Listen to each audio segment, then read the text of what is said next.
Welcome to Mechanic. Today on Mechanic we have a 2015 Chrysler 300 here, and we're going to go over the process to be able to remove your steering wheel in case you need to remove the steering wheel to get to the clock spring or any other components behind it.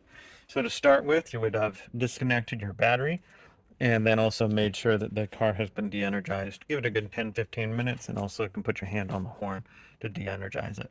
Then we do need to remove our central airbag. There's a more in-depth video of how to do that, but the quick is you need a flat blade screwdriver to be able to push into the holes there, push the little clips in, and then that way we can be able to pull this off. And then once we pull this out, then we have our two electric connectors for the airbag to disconnect, and then also the one that goes into the horn mechanism. Then we can set this aside nice and easily. We do not want to just throw that on the ground. Could make it go off. So once we've done that, we do have one electrical connector right here that feeds all the electrics for over here that are inside the steering wheel.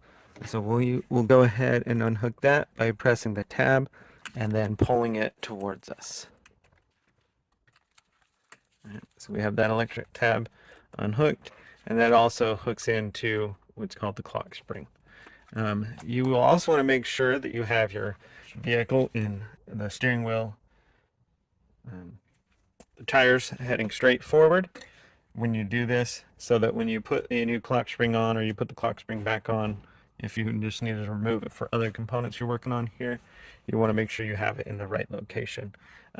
Clock springs only turn 2.5 revolutions to one side, 2.5 revolutions to the other side, and so if you have it off by a half a revolution or 1 revolution, then what will happen is you'll spin it and you'll break the tape that's inside there, and then you would definitely have to replace it. It does a lot of controlling with your airbag system and all types of stuff, so it's important.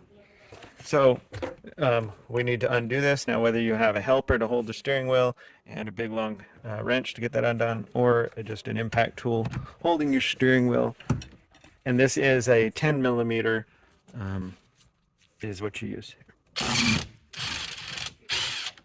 Okay, so we undid that, and now we can remove this, and this is kind of sitting here.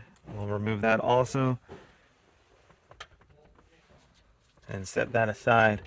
Now we may have, it looks like we have a master spline here, so that we shouldn't be able to get this out of alignment, but if not, I like to make a mark there and there, so that when we do go to put it back on, we line that mark up and align it as we put our steering wheel back on. So now the steering wheel just pops off, but sometimes you have to apply some pressure, but that way we get the steering wheel to remove, and then we need to feed our electric connectors back through here.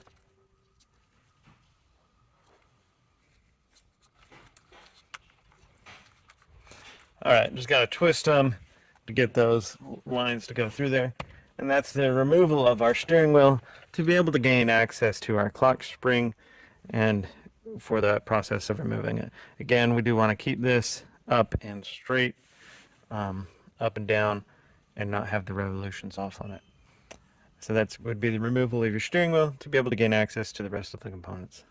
Thank you for watching Mechanic, where you can be the mechanic.